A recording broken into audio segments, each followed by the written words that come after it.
शबे बारात आ रही है, आओ अल्लाह से सुलह कर लो। मैं जल्दी जल्दी बात मुकम्मल करने लगा हूं, तो याद रखना जिनकी बख्शिश नहीं होती शबे बारात में, नंबर 1 जो शराब का आदी होगा, नशे का आदी होगा, उसकी बख्शिश नहीं होगी। नंबर 2 जिसने माँ बाप का दिल दुखाया होगा, उसकी बख्शिश और मगफिरत नहीं होगी ता वक्त ये कि वो तौबा न कर ले, वो अल्लाह की बारगाह में माफी मांगकर अल्लाह से अहद न कर ले। इसलिए जो माँ बाप की नाफरमानी करेगा शबे बारात में उसकी मगफिरत नहीं होती। आप तो पूरा चार्ट लेकर बैठे, सलातुल तस्बीह पढ़ ली है, कलमा शरीफ पढ़ लिया है, दुरूद शरीफ पढ़ लिया, जो पढ़ते उनकी बात करता हूं। आज तो मेरी कौम पढ़ती भी नहीं। शबे बारात का मतलब पटाखे फोड़ना, शबे बारात का मतलब रात भर जागना। रात भर जागने की रात समझते लोग, भाई जागने की रात नहीं है, वो इबादत की रात है। हाँ, जागने और इबादत में फर्क है ना, इबादत की रात है वो। जाग तो इंसान होटल में बैठ के भी गुजार सकता है, इंसान जाग तो खेल कूद कर भी गुजार सकता है, तो वो इबादत की रात है, इबादत करो। तो जो नहीं करते उनका तो ठिकाना नहीं, जो करते उनसे कह रहा हूं पहले ये करो, माँ बाप को राजी करो, पहले अल्लाह की बारगाह में तौबा करो। एक बात याद आई, फिर बात आगे बढ़ती है। अगर कोई माँ बाप की नाफरमानी करके काबतुल्लाह भी जाए तो भी अल्लाह उससे राजी नहीं होता। आजकल लोग माँ बाप को छोड़कर पसंद की शादियां कर रहे हैं। कहते तुम्हें क्या समझता, तुम तो बुढ़े हो गए, तुम्हें तो कुछ समझता ही नहीं। वो जिसने पैदा किया, तरबियत की, पूरा शबाब कुर्बान कर दिया, जवान बेटा अपने बाप को कहता तुझे क्या समझता। ये हंसने की बात नहीं है। मुझे बहुत तकलीफ होती है जब मेरी कौम इस्लाम की बात सुन करके हंसती है। इसका मतलब उन्हें यह ख्याल है कि उन्होंने दिल पे लेना ही नहीं है। ये हंसने की बात नहीं है, ये एहतिसाब और रोने का मकाम है कि अगर माँ बाप को छोड़कर काबतुल्लाह जाओ तो भी अल्लाह ना मिले और अल्लाह नाराज हो। इस सिलसिले में फकी अबुल लैथ समरकंदी ने एक हिकायत लिखी है, उसको सुने दिल के कान। एक अल्लाह के वली थे, वली की बात करो, मेरी आपकी बात नहीं, अल्लाह के वली थे। माँ के पास आए, अम्मी मुझे बहुत याद आती है, काबतुल्लाह की उम्रा के लिए जाना है। माँ ने कहा बेटा तू मेरा इकलौता बेटा है, तू उम्रा के लिए जाएगा तो मेरी खिदमत कौन करेगा, नहीं जाना, नहीं जाना उम्रा के लिए। इन्होंने सोचा अम्मी तो अम्मी है, कह रही नहीं जाना, उम्रा के लिए तो जा रहा हूँ, काबतुल्लाह तो जा रहा हूँ, तवाफ के लिए तो जा रहा हूँ, इबादत के लिए तो जा रहा हूँ, अम्मी की नाफरमानी करके जाऊंगा तो होना क्या है। उन्होंने मां की बात नहीं मानी, प्लान किया। क्या प्लान किया सुनो, प्लान ये किया कि दिन भर सफर करूंगा, रात भर नफिल पढ़ूंगा, इस तरह काबे जाऊंगा। दिन भर सफर किया, रात को एक गांव में पहुंचे, वहां नफिल शुरू की। रात को मां को हाजत पेश आई अपने बेटे की, फरमाया ओ फुला, आवाज नहीं आई, ओ फुला, आवाज नहीं आई, ओ फुला, आवाज नहीं आई। तो मां तो मांगो, जिसको प्यार होता है उसका दिल भी बड़ा नाजुक होता है, दिल बड़ा नाजुक होता है। आईना भी तो कुछ ताकत रखता है, शीशा भी तो कुछ ताकत रखता है, उससे बहुत कमजोर होता है दिल। गालिब ने कहा था दिल ही तो है ना संगे खश्क, दर्द से भर ना आए क्यों, रोएंगे हम 1000 बार कोई हमें हंसाए क्यों। दिल बड़ा नाजुक होता है। मां ने 3 बार पुकारा बेटे को, जवाब नहीं आया। अच्छा मेरे मना के बाद भी तू काबा पहुंचा, मां की ममता थी ना, मेरे मना के बाद भी तू काबा गया। फिर नजर उठी और ममता भरे दिल की आ निकली, मौला मेरे मना करने पर भी काबा गया है, काबे तक पहुंचने न पाए।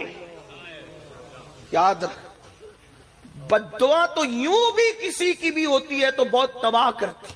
मेरे आका अलैहिस्सलाम फरमाते हैं मजलूम की बद्दुआ से बचो, कि अल्लाह और मजलूम की बद्दुआ के दरमियान कोई पर्दा होता ही नहीं है। बद्दुआ तो किसी की भी तबाह करने वाली होती, जिंदगी में कभी किसी की बद्दुआ नहीं लेनी। हो सके तो जानवरों की भी बद्दुआ मत लेना, जानवरों को भी सताने से बचना, ये अपने मजहब की तालीम। अगर गाड़ी चला रहे हो, कार चला रहे हो, बाइक चला रहे हो और कुत्ता मर के पड़ा है तो उस मरे हुए कुत्ते पर भी गाड़ी चलाने से बचना, कोशिश ये करना। ہاں اگر اللہ نہ کرے کہ ارجنٹ بریک لگانے پر حادثے کا اندیشہ ہو تو پھر الگ بات ہے، پھر چلے جانا، کیونکہ چھوٹی مصیبت اور بڑی مصیبت آئے تو پھر چھوٹی کو قبول کر کے بڑی سے بچنے کی کوشش کریں۔ لیکن اگر بچ سکتے تو بچنا، مگر ایسا مت کرنا کہ مرے ہوئے کتے کو بچانے کے لیے خود مر جاؤ، یہ نہ کرنا۔ لیکن اگر بچ سکتے ہو تو اس پر لوگ کیا کرتے ہیں، جانور مر کے پڑا اس کو ہٹانے کی وجہ لوگ اسی پر چلنے لگتے، اور اس پہ اتنا چلتے ہیں کہ اس کا قصہ ہی کیا ہو جاتا ہے وہ آپ نظر سے دیکھتے ہیں۔ اس کا بھی خیال، اپنا مذہب صرف تسبیح مسلح کا نام نہیں ہے، اپنا مذہب یہ بھی سکھاتا ہے کہ مرے ہوئے کتے پر بائک بھی نہ چلا، توجہ ہے آپ کی، مرے ہوئے کتے پر ٹرک بھی نہ چلاؤ، مرے ہوئے کتے پر گاڑی بھی نہ چلاؤ۔ آپ اندازہ کریں جو مرے ہوئے کتے کا اتنا خیال دیتا ہے وہ انسانوں کا کتنا خیال دیتا ہے، اندازہ تو کریں۔ یہ اپنے مذہب کا حسن، لوگ بک رہے اپنے مذہب کے خلاف، بکنے دو، یہ سیاست ہے، لیکن سچائی یہ ہے کہ مذہب اسلام کی طرح حسن والا نہ کوئی مذہب تھا، نہ ہے، نہ کبھی ہو سکتا ہے، اس لیے کہ یہ مذہب اللہ کا نازل کرتا ہے، اس کی تعلیم کا کوئی مقابلہ کر ہی نہیں سکتا۔ لیکن ہم اس تعلیم سے غافل ہو گئے، ہم اس تعلیم سے ناواقف ہو گئے، تو ماں کی آہ نکلی، میری نافرمانی کر کے کعبہ گیا ہے، کعبے تک پہنچنے نہ پائے۔ وہ رات کو مسجد میں عبادت میں مصروف تھے، اللہ کے ولی تھے، لیکن ماں کی بد دعا تھی۔ ماں تو ماں تھی۔ بے شمار نوجوان ایسے ہیں جو کلکتہ جاتے ہیں، دلی جاتے ہیں، سعودی جاتے ہیں، اور سسرال میں فون کریں گے، بیوی کو فون کریں گے، بچوں کو، ماں باپ بوڑھے انتظار کرتے ہیں کبھی بیٹے کا فون تو آئے، لیکن بیٹے کا فون نہیں آتا ہے۔ دن بھر اس کے پاس بیٹھے رہیں گے بچے، نوجوان، ماں باپ انتظار کرتے ہیں میرا بیٹا میرے پاس آدھا گھنٹہ آ کر بیٹھے تو صحیح، نہیں آتے، نہیں بیٹھتے۔ ارے ان کو کتنی خوشی ہوتی ہے جب آپ اپنے ماں باپ کے پاس بیٹھتے ہو تو ان کو بہت خوشی ہوتی ہے۔ بچپن میں جو خوشی آپ کو باپ سے مل کر ہوتی تھی، بڑھاپے میں وہ خوشی باپ کو اولاد سے مل کے ہوتی ہے۔ آپ بچپن میں اپنے ماں باپ کی جتنی ضرورت محسوس کرتے تھے، بڑھاپے میں ہمارے ماں باپ اس سے زیادہ ہماری ضرورت محسوس کرتے ہیں۔ انہیں ٹائم دو، ان کے پاس بیٹھو۔ کسی خوبصورت چہرے کو دیکھ کر وہ ثواب نہیں مل سکتا جو ماں باپ کا جھرری پڑا ہوا چہرہ دیکھنے سے ثواب ملتا ہے۔ اسے میرے آقا فرماتے ہیں مقبول حج کا ثواب ہے اس کے اندر۔ تو اللہ اکبر، ماں نے کہا کعبے تک پہنچنے نہ پائے، میری نافرمانی کر کے گیا۔ کیا ہوا؟ وہ عبادت میں تھے، سجدے میں تھے، اس گاؤں میں چور آ گئے، چور آئے، چوری کر کے بھاگنے لگے، پکڑا گئے، پورا گاؤں ان کے پیچھے اٹھ کر کے بھاگا، پکڑو چور چور چور چور۔